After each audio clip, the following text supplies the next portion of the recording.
오늘은 신춘 중국어 집회 메시지 3번 주로 하고 또 4번은 교통하지 않았지만 이번 주에 두 메시지 3번과 4번을 해야 하기 때문에 제가 두 메시지를 다 다루도록 하겠습니다. 메시지 3번을 제목을 한번 선포해 볼까요? 시작. 믿음을 지키는. 뭐를 지켜요? 믿음을 아니, 믿음이 뭔데 지켜야 됩니까? 이제 알아봅시다. 네, 알아봅시다. 여기 이제 처음에 이 말씀을 전하는 형제님이 2023년 신춘 중국어 집회 주제는 주님의 다시 오심을 위하여 우리 자신을 예비함이었다고 했어요. 근데 금년 2024년에서는 그 주제에 이어서 그 5가지 중요한 제목을 다룬다고 했습니다. 전체 제목이 결국 그 5가지 주제가 되는 것이죠. 전체 제목을 제가 한번 선포해 보겠습니다. 선한 싸움을 싸우고 달려야 할 길을 다 달리며 믿음을 지키고, 이게 믿음을 지키는 게 오늘 메시지 3번이죠. 주님께서 나타나기를 사모함으로써 그리스도에게서 의의 면류가 아닌 보상을 받음, 이렇게 됐거든요. 그래서 이제 선한 싸움을 싸우고 달려야 할 길을 다 달리면, 이건 지난주 했고요. 오늘은 3번 메시지 믿음을 지키고, 또 4번 주님을 기다리는, 나타나기를 사모하는, 이것이 이제 오늘 메시지 내용이 되겠습니다. 자, 로마자 1번을 누가 읽어주시죠? 신약에서 믿음은 객관적이며 또한 주관적이다. 네. 신약에서 믿음이 이제 객관적이며 또한 주관적이라고 그러는데, 우리가 이제 하나님 말씀을 얘기할 때 항상 있는 말씀은 로고스라고 그래요. 객관적이죠. 광에 있는 쌀과 같아요. 그 밥을 하기 위해서 얼마의 쌀을 이제 가져다가 밥을 하죠. 그거는 이제 레마라고 그래요. 예, 즉각적이고 현재적인 말씀. 그런 것처럼 신약에서의 믿음도 객관적이며 주관적이다. 그래서 로고스와 레마처럼 이렇게 이해하시면 되겠습니다. 그 A번을 보면요, 객관적인 믿음은 우리가 믿는 대상이라고 그랬어요. 우리가 믿는 것들을 가리킨다고 했고요. 객관적인 믿음은 하나님의 신약 경륜의 내용들을 다 포함한다고 그랬습니다. 디모데전서 1장 19절에 보면요, 믿음과 선한 양심을 가지십시오. 그렇게 하고, 근데 이 절은 믿는 내용, 객관적인 믿음이 이제 내용과 믿는 행위, 주관적인 믿음이 둘 다를 언급하고 있다고 했습니다. A번에 1번 보면요, 에베소 4장 13절에서 믿음은 믿는 행위로서의 믿음이 아니라 객관적인 믿음이라고 했고요. 2번에 보면 객관적인 믿음의 항목들은 다만 우리의 구원과 관련된 그런 항목들, 다시 말하면 다만 그리스도의 인격과 일에 관련된 그런 항목들이라고 했습니다. 그래서 이제 기본적인 항목들이죠. 그리스도의 인격과 일들. 이제 그러한 항목들을 우리가 주관적으로 믿을 때 이제 구원을 받게 되는 것입니다. B번에 보면 주관적인 믿음은 우리의 믿는 행위와 관련되고요. 이 의미에 따르면 주님에 대한 믿음을 갖는 것은 곧 주님을 믿는 것이다. 우리가 지금 믿음 생활 하잖아요. 그럼 뭘 믿어요? 주님 자신을 믿는 거예요. 주님 자신을 믿고 주님이 행하신 일, 그 사역을 우리가 이제 믿는 거예요. 이것이 이제 구속과 관계되고 구원과 관계되는 것이죠. 그 이제 여기 보면 그리스도 안에 있는 모든 참된 믿는 이들은 그리스도에 관한 믿음을 갖는 것에서 하나가 될 수가 있습니다. 예. 여기 갈라디아서 3장 25절에 보면요, 어떤 말씀이 있냐면 믿음이 온 후로 어린이 인솔자의 인도를 안 받는다고 그랬어요. 이제 신약의 원칙은요, 은혜와 믿음입니다. 구약의 원칙은 율법과 행위라면 신약의 원칙은 은혜와 믿음이에요. 하나님이 우리에게 은혜를 주시고 그것을 이제 받아들일 때, 믿음으로 영접할 때 우리가 구원받게 되는 거죠. 그래서 여기 이제 한쪽 끝은요, 볼펜 이제 이거 여기 있어요. 여기 한번 보세요. 한쪽 끝은 하나님의 사랑이고요. 이 하나님의 사랑이 땅으로 임해서 우리에게 임할 때 그게 은혜예요. 근데 은혜를 어떻게 누리냐? 바로 믿음으로 은혜를 받아들이는 거예요. 그럼 어떻게 해요? 받아들인 은혜지만 하나님의 사랑이 그 안에 들어온 것이고 하나님의 생명, 신성한 생명, 조회가 우리 안에 들어와서 그 조회가 들어올 때 동시에 본성이 들어옵니다. 하나님의 본성. 그 대표적인 본성이 무엇일까요? 하나님의 사랑, 거룩, 의, 빛. 예. 하나님은 사랑이시다. 하나님은 거룩하시다. 하나님은 의로우시다. 하나님 빛이시다. 이런 것들이 동시에 그 조회, 신성한 생명이 우리 안에 들어올 때 함께 포함돼서 들어옵니다. 근데 거기에 또 뭐가 들어오냐? 믿음이 들어온 겁니다. 믿음이. 그래서 믿음은 하나의 인격이라고도 볼 수 있는데, 어쨌든 여기 이제 10번에 보면요. 데살로니가전서 3장 2절에서 믿음은 5절과 6절과 10절에서처럼 성도들이 믿는 것을 가리키는 주관적인 믿음일 뿐 아니라 디모데전서 3장 9절과 4장 1절, 디모데후서 4장 7절에서처럼 우리가 믿는 대상을 가리키는 객관적인 믿음. 데살로니가전서 3장 2절에서 믿음은 두 가지를 다 포함하는 거예요. 객관적인 믿음과 주관적인 믿음을 다 포함하는 것을 얘기합니다. 아까 그 디모데전서 1장 19절도 두 가지를 다 포함된다고 그랬죠. 12번에 1번 믿음의 이 두 방면은 서로 관련된다고 그랬습니다. 그리고 우리가 2번 우리가 믿는 것, 주관적인 믿음은 우리가 믿는 것들, 객관적인 믿음에서 나오고 우리가 믿는 것들 안에 있습니다. 객관적인 믿음을 우리가 받아들일 때 그것이 이제 주관적인 믿음이 되고 우리의 생명이 되고 우리의 본성이 되는 것입니다. 그러니까 믿음 이외에는 다른 길이 없어요. 믿음 이외에는. 그래서 지난번에도 말씀드렸지만 우리가 사물이 있다는 것은 우리 눈이 있기 때문에 보는 거잖아요. 또 어떤 소리가 있다는 것은 귀를 통해서 듣잖아요.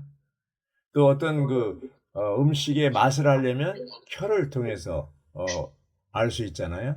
마찬가지로 하나님이 창조한 모든 또 그리스도께서 이루신 구속 역사와 구원의 역사를 그리스도 자신을 우리의 생명으로 우리의 것으로 취할 때 뭐예요? 믿음이라는 기능, 믿음을 사용해서 그것을 받아들이는 것이죠.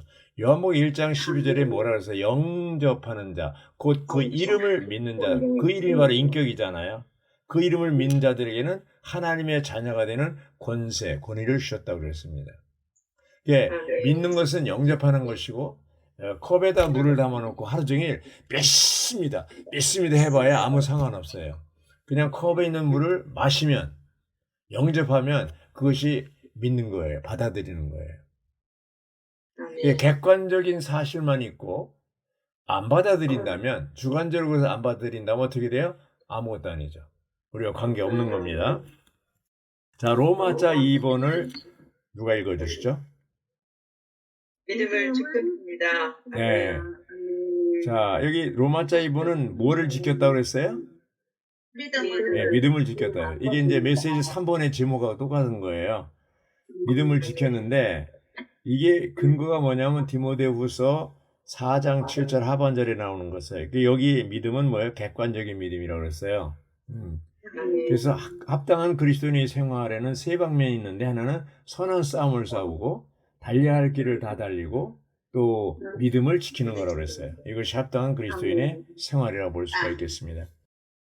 영문자 B번에 보면 2절에서 믿음이라는 단어는 우리가 그리스도를 믿는 것, 곧 그분의 인격과 그분의 일, 사역이죠. 우리 믿음의 대상으로 삼는 것을 함축한다, 포함한다는 얘기입니다. 예. 그 당시에 교회의 하락과 타락이 이루어진 것은 다른 가르침 때문입니다.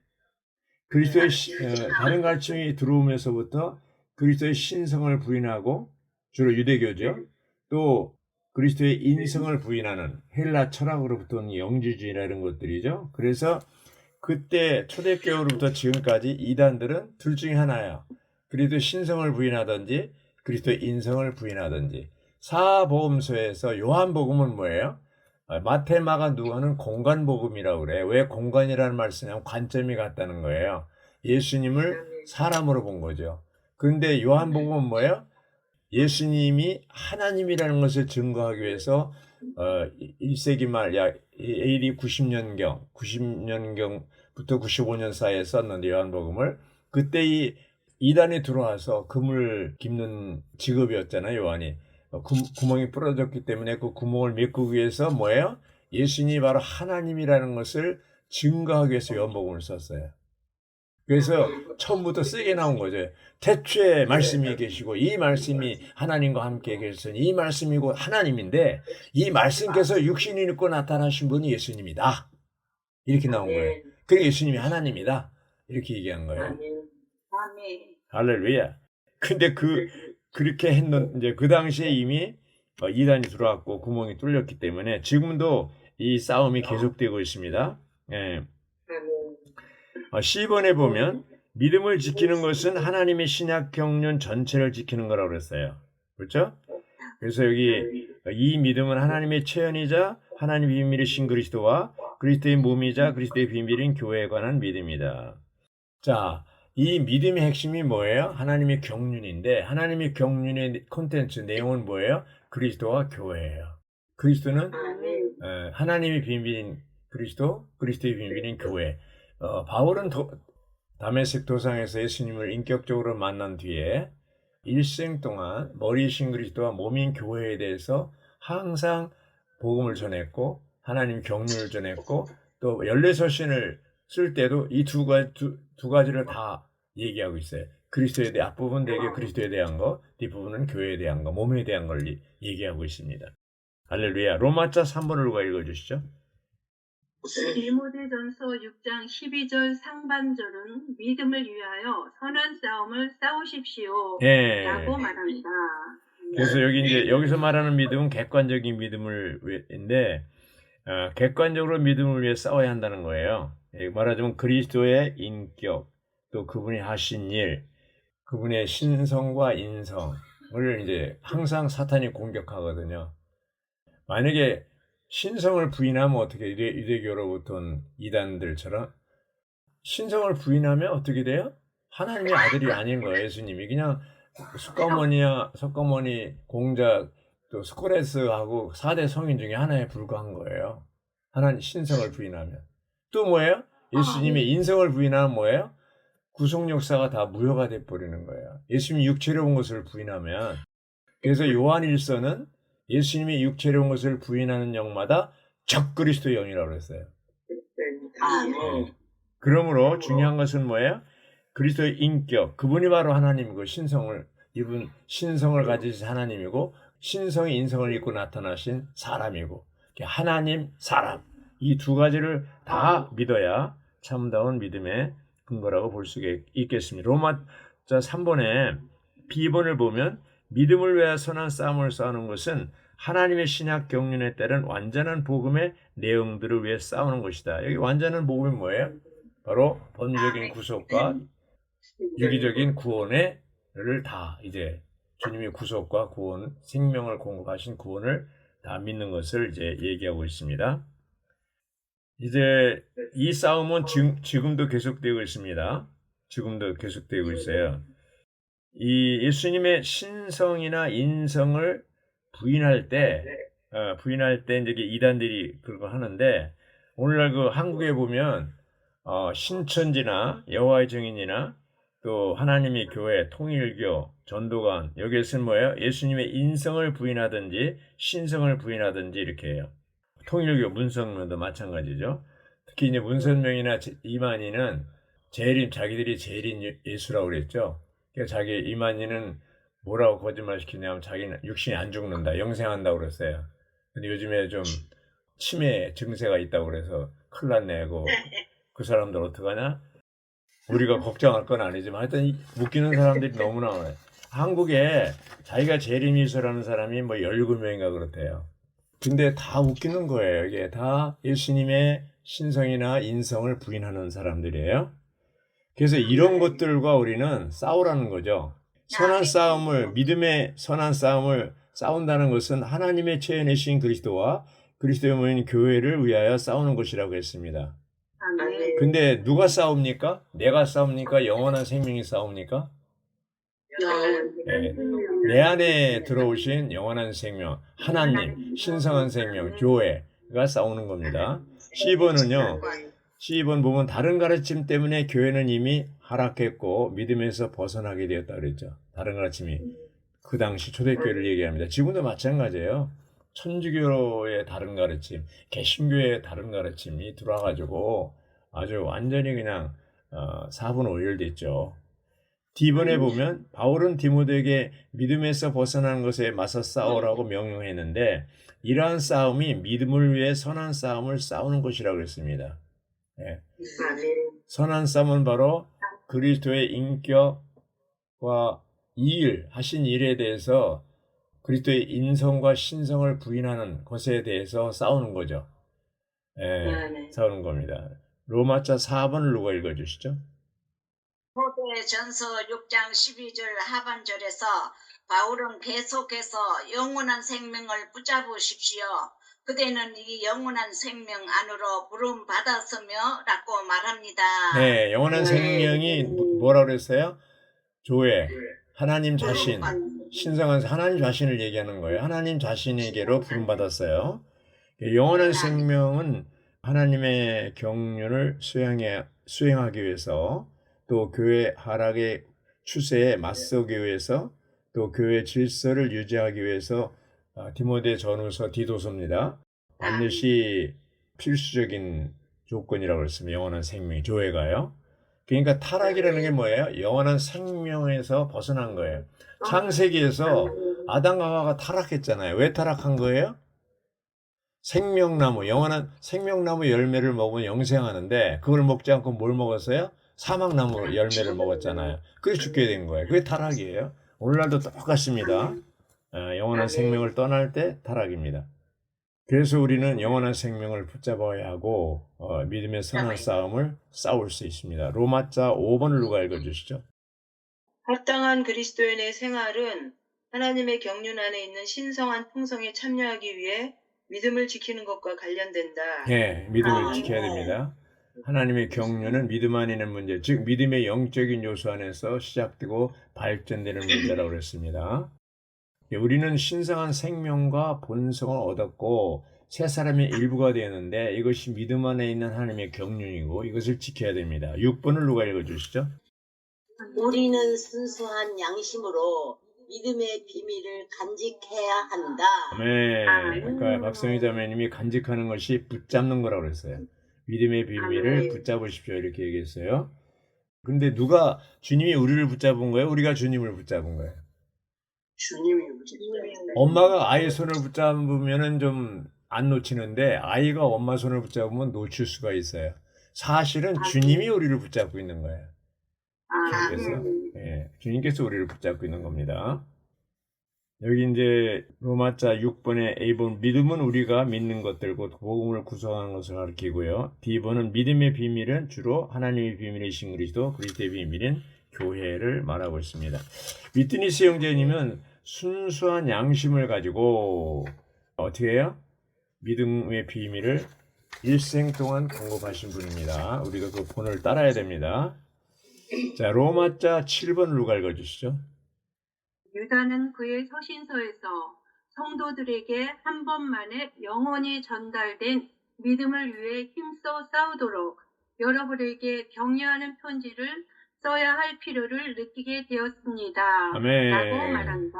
예, 한 번만에 이런 아주 이게 의미가 있는 거예요. 한 번, 단 한 번, 영원히 전달된 믿음이라고 그랬는데 주님은 구속 역사를 이미 다 완성했어요. 예.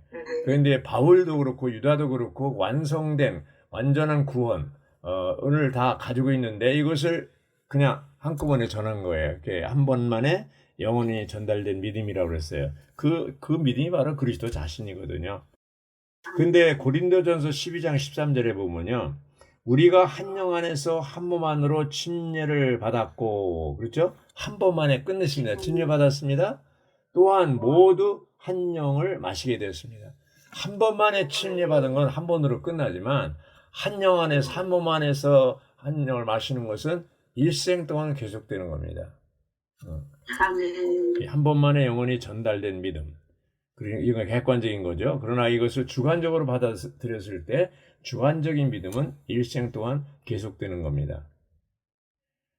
A번의 2절에는 믿음은 주관적인 믿음이 아니라 객관적인 믿음이라고요. B번은 여기서 믿음이라는 단어는 우리의 믿는 행위를 가리키는 것이 아니라 우리의 믿음, 곧 우리가 믿는 대상을 가리킨다고 했습니다. C번, 유다서 3절에서 믿음은 우리의 믿음인 신약의 내용들을 의미한다고 했습니다. D번은 어떤 교리가 아닌 이 믿음이 성도들에게 한 번 안에 영원히 전달되었다. 그리고 한꺼번에 모든 것을 포함한 그리스도, 그 영이 이제 전달된 겁니다.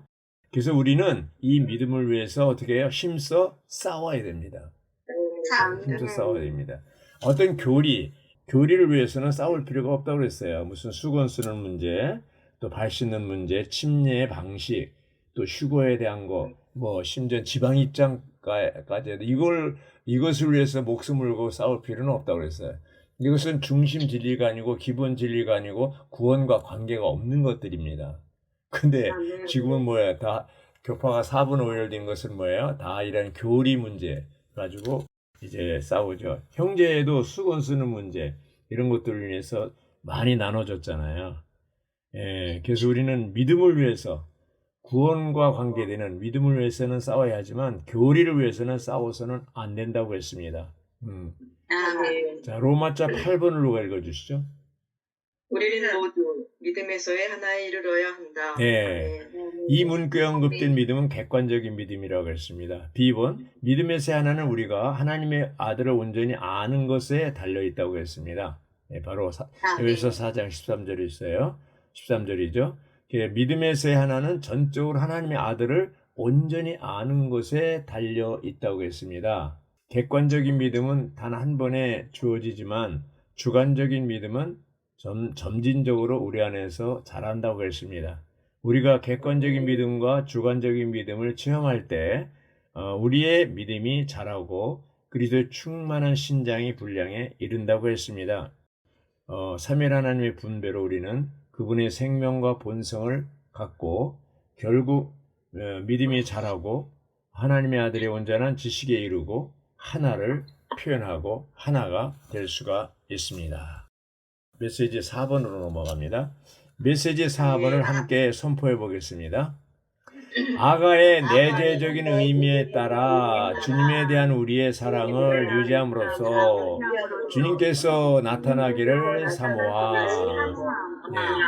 전체 제목에서 주님께서 나타나기를 사모함이 있는데, 예, 이 내용을 이제 우리가 이해하기 위해서 어떻게 됩니까? 아가서를 인용한 거예요. 아가서가 뭐예요? 생명의 단계. 하나님을, 주님이, 술람이라는 그 시골 처녀를 통해서, 이제 예수님의 예표인 솔로몬을 이제 어떻게 그 술람이 시골 처녀를 솔로몬이 술람이로 만드는가 그 과정. 그래서 메시지 4번은 생명의 6단계를 계시하는 회복력, 이 아가서의 개요를 중심으로 교통하고 있다고 했습니다.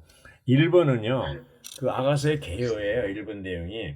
제가 읽겠습니다. 한편의 시인 아가의 주제는 탁월한 결혼에 이르는 사랑의 역사, 이제 신성한 로맨스죠. 역사로서 그리스도의 신부가 준비되도록 개개인이 믿는 이가 6가지 중요한 단계에서 그리스도와 사랑의 교통을 나누는 점진적인 경험을 제시한다. 이렇게 얘기하고 있습니다. 그래서 이제 첫 번째 단계 A번이 있는데요. 그리스도의 연인은 만족을 얻기 위해 그리스도를 추구하도록 이끌린다. 주님은 그분을 추구하는 이가 그분과 개인적이고 다정하며 내밀하고 영적인 관계를 갖기를 원하신다고 그랬어요. 주님이 원하는 건 뭐라 그랬어요? 그분과 개인적이고 다정하며 내밀하고 영적인 관계 갖기를 원한다고 그랬어요. 지금도 마찬가지예요. 네, 우리가 객관적인 지식이 아니라 인격적으로 아주 개인적으로 다정한 그런 관계를 맺기로 원합니다. 자매님들은 주님과의 관계가 어떻습니까? 그냥 객관적인 관계만 있습니까? 주관적으로 개인적으로 아주 친밀합니까? 후자. 친밀한 친밀한 부자예요? 예. 아멘. 자, A번을 보면요. A번을 보면 이제 그런 거죠. 그래서 A번이 이제 중요한데, 아가의 첫 번째 단계에서 그리스도의 연인은 만족을 얻기 위해 그리스도를 추구하도록 이끌린다. 여기 추구하는 것이 뭐예요? 핍박하는 거라고 했어요. 빌립보서에도 이제 추구하는 게 나와요. 예, 추구하는 거 나오는데 3장 12절에. 그래서 여기 보면은 이끌린다. 아가서 1장 2절부터 2장 7절까지 주님은 그분을 추구하는 이가 그분과 개인적이고 다정하게 내밀하고 영적인 관계를 갖기 원하시고요. 냈고 모든 영적인 원칙은 추구하는 이의 이기는 생활에 대해 말하는 아가의 이 첫 번째 단계에 달려 있다고 그랬습니다. 이후의 공과들은 2단계, 3단계, 6단계는 새로운 것이 아니라 이 첫 번째 단계에 주님을 추구하고 그런 개인적인 친밀한 관계를 유지하는 그거에 대해서 점진적으로 이렇게 잘하는 것을 말한다는 것이죠.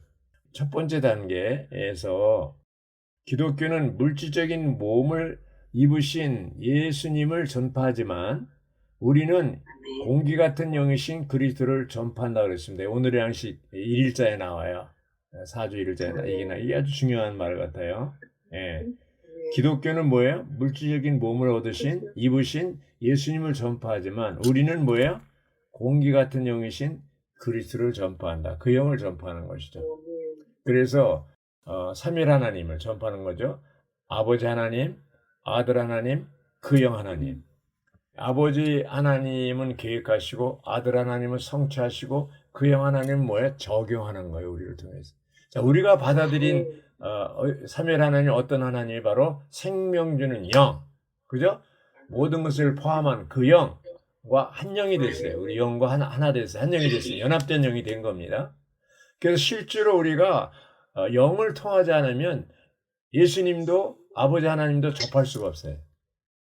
그 영을 통해서 우리는 3층천에 보좌에 앉아 계신 삼일 하나님, 아버지 하나님을 만날 수 있고 영을 통해서 우리 안에 은혜의 보좌, 지성소에 들어가서 영을 통해서 우리는 3층천의 보좌와 연결되어서 그분을 만날 수가 있습니다. 할렐루야. 그래서 이 내주하는 그리스도에 대해서 우리는 이제 분명한 인식과 체험을 가질 필요가 있습니다. 누가 B번을 읽어주실래요? 아가의 두 번째 단계에서 그리스도의 연인은 그리스도의 십자가와 하나됨으로써 자아에서 벗어나도록 부름받는다. 아멘. 그래서 이제 이 자아가 문제예요. 주님을 우리가 영접했지만 항상 우리 안에서 신성한 생명과 타락한 이 아담으로부터 물려받은 생명, 타락한 생명과의 이게 다투고 있잖아요. 어떤 날은 신성한 생명에 살고 어떤 날은 뭐예요? 타락한 생명에 살고. 그래서 로마서 8장에 그걸 잘 보여주잖아요. 6절이. 육신에 둔 생각은 죽음, 사망이고 영에 둔 생각은 생명과 평안. 왔다 갔다 하는 거예요. 왔다 갔다 하는 겁니다. 자, 자매님들은 육신에 둔 생각을 많이 하십니까? 영에 둔 생각을 많이 하십니까? 말하자면 신성한 생명으로 사십니까? 타락한 생명으로 사십니까? 신성한 생명 안에서 삽니다. 할렐루야. 놀랍습니다. 그러면 이기는 삶을 사는 거예요. 예. 이기는 삶을 살고 있는 거예요. 자, 우리가 이제 교회 생활하고 할 때, 아이고, 쉬고 싶다. 아이고, 혼자 있고 싶다. 만사가 귀찮다. 이게 뭐예요? 자아에 빠진 거예요. 자아 연민에 빠진 거예요. 자아 성찰에 빠지고, 자아 연민에 빠지고. 그렇죠? 예. 그런 때는 이제 주님이 찾아오셔서 뭐라 그럽니까? 아가서 2장 10절에 보면, 내 사랑하는 이가 내게, 뭐라 했어요?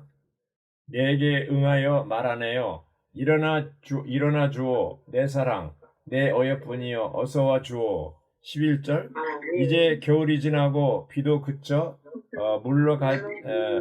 물러가니 말이요. 12절 땅에는 꽃이 피고 산비둘기 소리가 들린다오. 13절 일어나 주오 내 사랑 내 어여뿐이여 어서 와주오. 이렇게 깨우는 거예요. 이 자아 성찰, 자기 연민에 빠진 이런 사랑하는 이 앞으로 술람미가 될 그 처녀를 깨우는 거예요. 자, 10번에 보면 이제 세 번째 단계, 그리스도인은 부활 안에 있는 새 창조물로서 승천 안에 살도록 부름받는다. 이제 승천 안에 살도록 인도했죠. 그래서 여기 조금 전에도 말씀드렸지만 히브리서 4장 16절에 보면 그 인용한 말씀 중에 하나입니다.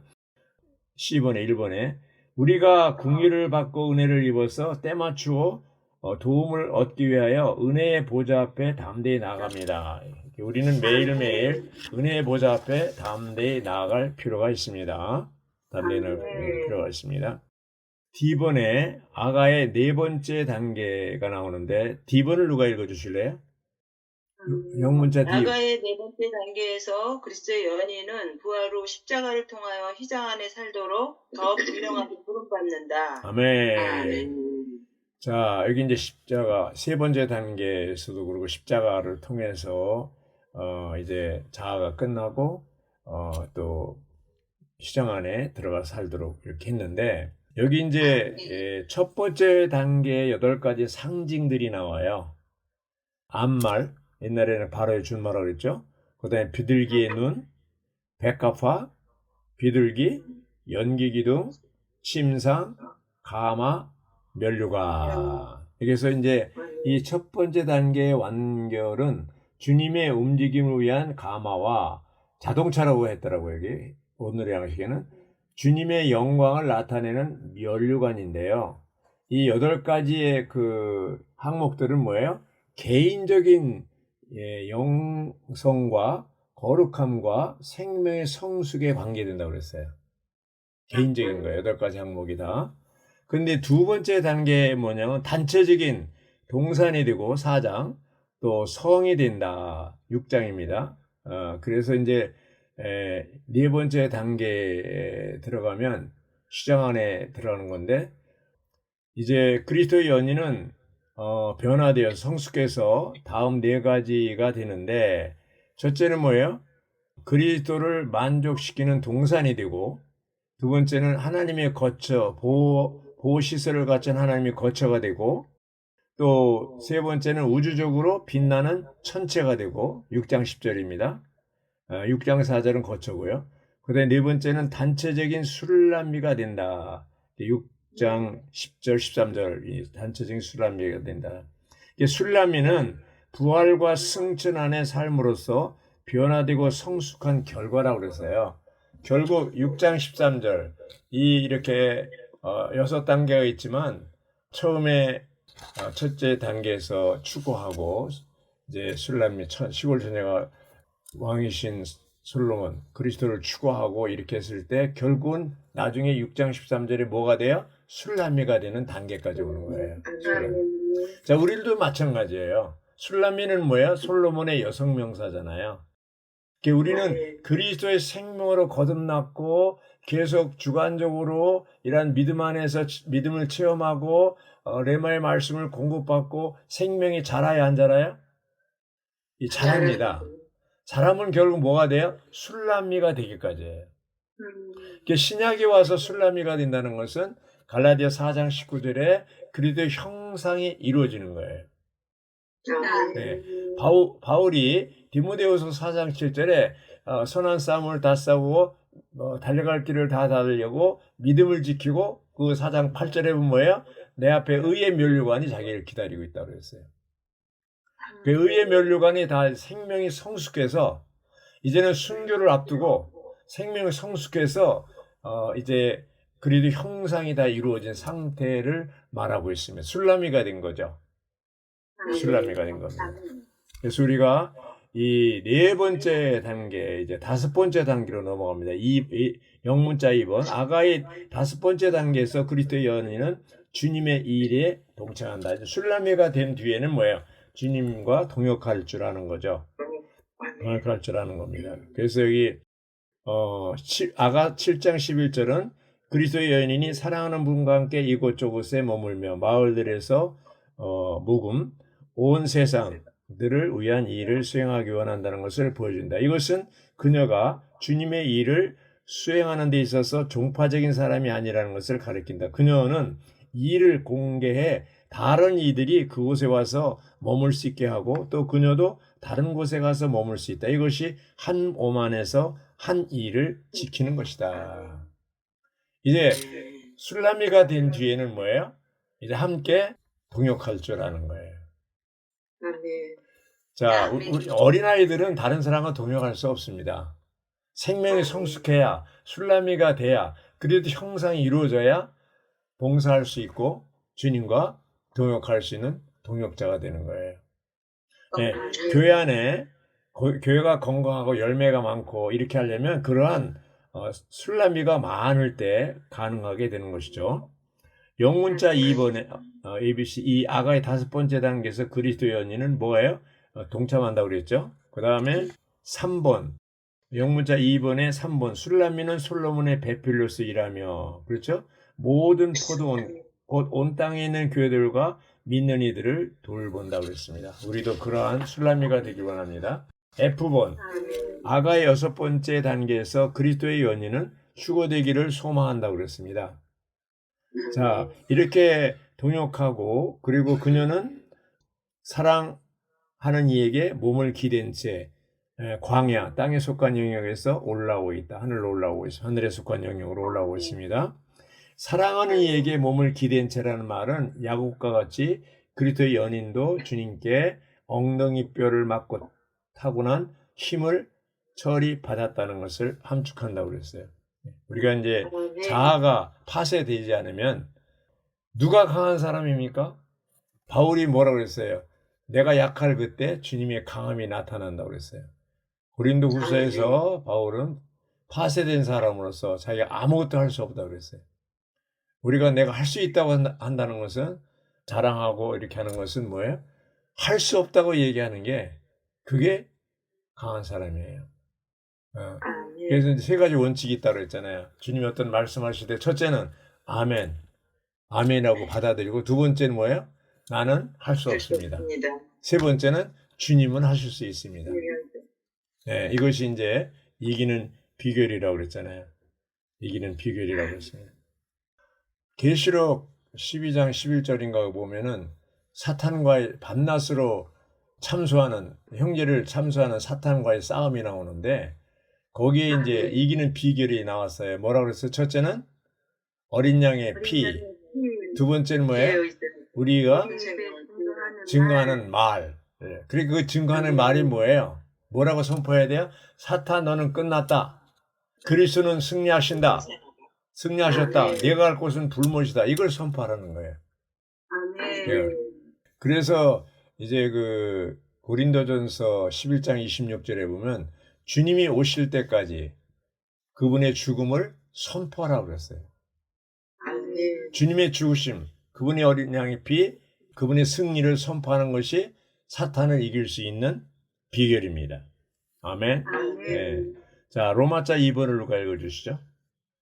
이 시적인 책의 결론으로서 그리스도의 연인은 사랑하는 분께 부활 능력, 가젤과 젊은 숫사슴 안에서 속히 돌아오셔서 온 땅을 가득 채울 그분의 달콤하고 아름다운 왕국, 상기 그윽한 산들을 세우시기를 기도한다. 아멘.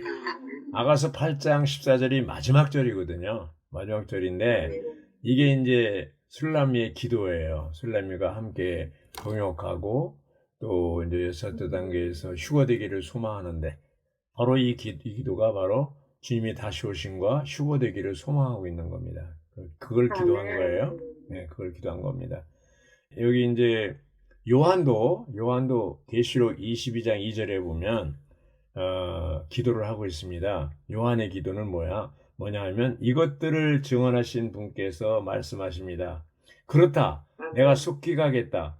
그때 요한이 뭐라 했어요? 아멘. 주 예수님 오십시오. 어서 오십시오. 아멘. 자, 주님이 속히 가겠다. 그런데 왔어요, 안 왔어요? 아직 안 왔어요. 우리의 계산과 시간관념과 주님의 계산법이 달라요. 베드로서에서 뭐라 해요? 주께는 하루가 1000년 같고 1000년이 하루 같은 이 사실을 잊지 말라고 그랬어요. 하나님의 날짜는 1000년이 하루예요. 네, 1000년이 하루입니다. 그래서 우리가 주님이 다시 오심을 이제 기다리는 바로 아멘, 주 예수님 오십시오. 이런 믿음을 가지고 살아야 됩니다. 아멘. 네. 아멘. 천주교나 이런 그 개신교의 주님이 다시 오심에 대한 재림 신앙이 다 없어져 버렸어요. 요즘엔 참 이상한 게 회복원해 주신 말씀이요. 거의 다 내용들이 주님이 다시 오심에 대한 내용들이 많아요. 그런 거 못 느낍니까? 우리가 정신 차리라는 거예요. 이 신춘 집회도 2023년에도 그거 얘기했고, 다시 오심, 금년에도 얘기하고 있잖아요. 아가서도 결국은 뭐예요? 술라미가 된 뒤에 6장 13절에 8장 14절에는 뭐예요? 주님이 다시 오심을 기도하고 있잖아요. 아멘. 우리가 주님과 함께 동역하고 일하는 것도 중요하지만 결국 우리의 믿음의 포인트가 뭡니까? 주님의 다시 오심에 초점을 맞춰야 되는 거예요. 왜? 주님이 오셔서 그리도 심판대, 그렇죠? 그래서 우리를 심판하시고 보상과 징계, 상벌을 주시잖아요. 네. 그러면 우리가 소망 바라볼 게 뭐밖에 없어요? 주님밖에 없어요. 주님이 다시 오심밖에 없어요. 아멘. 처음에 첫 번째 오실 때 그 나이 많은 분들 시몬인가 기다리고 있던 사람이 아기 예수를 만나잖아요. 주님이 다시 오실 때 우리가 사모하고 기다리는 사람은 반드시 만날 겁니다. 박명수님은 소망이 뭐예요? 소망이 바울처럼 골로새서 1장 27절은 뭐라 그랬어요? 이 비밀은 너희 안에 계신 그리스도시니 곧 영광의 소망이라고 그랬습니다. 영광이라는 건 뭐예요? 우리의 소망은 그리스도와 함께 혼연히 영광스럽게 영원하게 되는 거 아닙니까? 주님이 오실 때 우리의 낮은 몸이 영광스러운 몸으로 변형되는 거잖아요. 그게 빌립보서 3장 21절 아닙니까? 이것이 우리의 소망이지. 다른 데 소망 뭐가 있어요? 이 세상에 소망이 있습니까? 없어요, 이제는. 없습니다. 오직 주님이 다시 오심. 초대교회 사도 요한도 그렇고 또 술라미도 그렇고 또 여기 보면은 그 워치마니 형제님 함께 바보자매 있잖아요. 함께 산책을 하고 산보하고 있을 때 바보자매님이 그랬다는 거 아니에요. 저 모퉁이 돌아갈 때 주님이 오실지 모른다. 그분은 항상 주님이 다시 오심을 기대하며 사셨습니다. 우리도 그러한 믿음, 주님의 다시 오심을 이제 바라고 그러한 믿음을 가지고 살 수 있기를 바랍니다. 그럴 때 이것이 바로 오늘날 다른 거 없습니다. 이 세상에 뭘 소망을 두겠습니까?